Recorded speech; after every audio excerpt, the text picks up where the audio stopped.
আজকের গল্প single mother, কলমে তাসনিয়া তাবাসুম সারানি। মীরার মায়ের অপারেশন চলছে। মীরা অপারেশনটা নিজেই করছে। তার মায়ের ব্রেন টিউমার হয়েছে, খুব ক্রিটিক্যাল একটা সিচুয়েশন। সে নাও বাঁচতে পারে, বাঁচলেও হয়তো কাউকে চিনতে পারবে না। 9টা বেজে 25 মিনিট। মীরা গম্ভীর মুখে নিজের কাজ করে যাচ্ছে। রক্তটা একটু বেশি ঝরছে। মীরা বুঝতে পারছে না এখনও যে রক্তের কি প্রয়োজন আছে কিনা। এই তো 16 বছর আগে মীরা যখন ক্লাস 6-এ পড়তো, তখন তার বাবা তার মাকে অবহেলায় ফেলে আর একটা জায়গায় বিয়ে করে। তারপরে তার মা যখন তাকে ডিভোর্স দিয়ে চলে যাচ্ছিল, তখন কেমন জানি মীরাও তার নিজ ইচ্ছায় মায়ের আঙুলগুলো ধরে বেরিয়ে এসেছিল। তার বাবা যেতে বারণ করেছিল মীরাকে। যদিও মীরা তার মার সাথে নানুর বাসায় গিয়ে উঠেছিল। একদিন বিকেলে টিভির ঘরে উকি দিতেই মীরা দেখল বাড়ির সবাই কিছু আলোচনা করছে, তার মাকে সহ। মীরা খেয়াল করেছিল তার মায়ের দিকে, কারণ তার মা কাঁদছিল। তবে কেন কাঁদছিল সেটা তার বোঝার সাধ্যের মধ্যে ছিল না। তাকে কি আবার কেউ বকেছে? ঘরের ভেতর থেকে মীরার কোনো এক খালামণি মীরাকে ডেকে বলে উঠল, তার মাকে তারা বিয়ে দিতে চাইছে।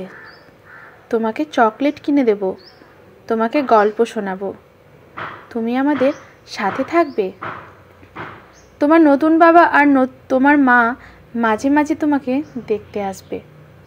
কত কি বলে মীরাকে বোঝানোর চেষ্টা করছিল। মীরা অসহায় চোখে তার মায়ের দিকে তাকিয়েছিল। সে কি বলবে বুঝতে পারছিল না। পরদিন সকালবেলা মীরার মা মীরাকে নিয়ে নানুর বাসা থেকে বের হয়ে চলে আসছিল। বাড়ির সবাই তার মাকে ধমকে সুরে বলেছিল, আমরা তোর ভালো চেয়েছিলাম। একটা মেয়ে বাচ্চার জন্য নিজের জীবন বিসর্জন দেওয়ায় মানেই হয় না। মা সেদিন বলেছিল, এর উত্তর একদিন তোমরা পাবে। আজকের মীরার খুব ভয় করছে। তার মা কি বাঁচবে? আর বাঁচলেও তার মা কি তাকে চিনতে পারবে? কত কিছু করে তার মা তাকে সামলিয়েছে। তার মা খুব নর্মাল একটা স্কুলে চাকরি নিয়েছিল।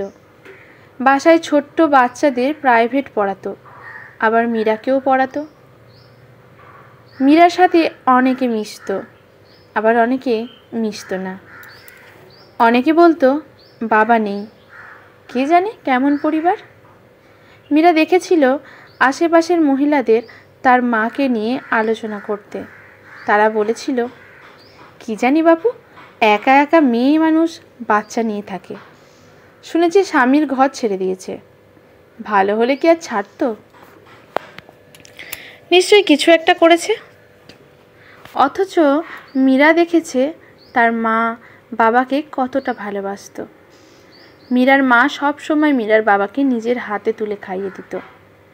অফিস থেকে ফিরলে ক্লান্ত হয়ে জুতো পায়ে বিছানায় ঘুমিয়ে পড়ত। জুতোগুলো কত ভালোবাসায় যত্নে খুলে দিত।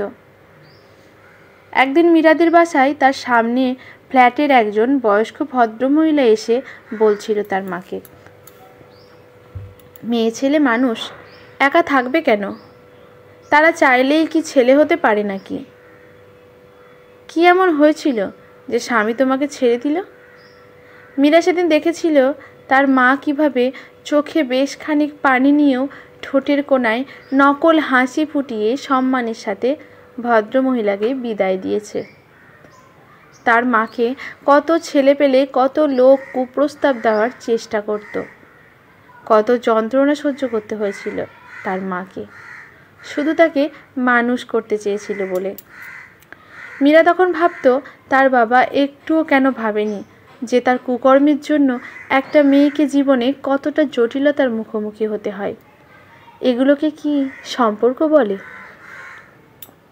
মীরা সুন্দরভাবে মায়ের অপারেশনটা শেষ করলো। তার মা বেঁচে আছে। তার জ্ঞান ফিরলে সে কি সবাইকে চিনতে পারবে কি চিনতে পারবে না সেটা বুঝতে পারছে না মীরা।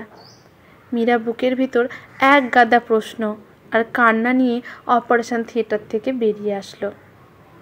বেরোতেই তার নানুর বাড়ির সবাইকে বাহিরে দাঁড়িয়ে থাকতে দেখতে পেল মীরা।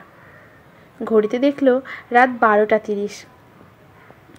নিজের হাঁটুর ওপর হাতের কুনোয় ভর করে গাল দুটো হাতের তালুর ভেতর দিয়ে বসে থাকলো একটা সিটে।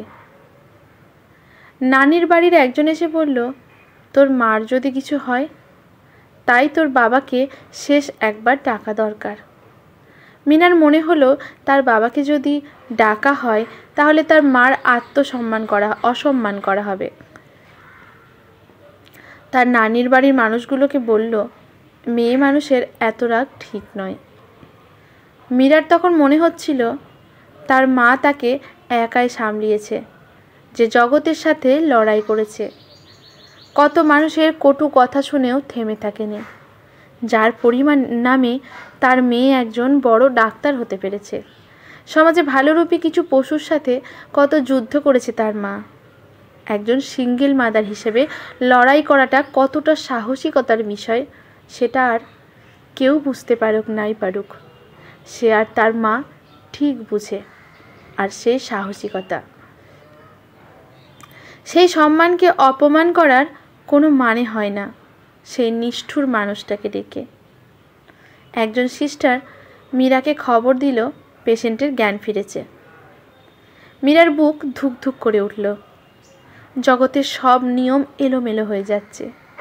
মীরা ক্লান্ত শরীরেই ছোট ধাপে হাঁটা দিতে লাগলো। তার মা তাকে চিনবে কি? মা ছাড়া যে তার জীবনে আর কেউ নেই। সে তাকে ভুলে গেলে কি করবে, কি নিয়ে বাঁচবে? মীরা কাঁপা কাঁপা পায়ে তার মায়ের কেবিনে ঢুকলো। মীরার কপালে বিন্দু বিন্দু ঘাম জমেছে। সে বুঝতে পারছে না কিছু। তার মা তাকে চিনতে পারছে নাকি পারছে না। মীরার মা মীরার দিকে তাকিয়ে বিড়বিড় করে বলে উঠল, কাঁদিস না মীরা, আমি ভালো আছি। আজকের গল্পটি এখানেই সমাপ্ত। ভালো লাগলে লাইক, শেয়ার, কমেন্ট করে পাশে থাকবেন এইরকম নতুন নতুন গল্প পাওয়ার জন্য। ধন্যবাদ।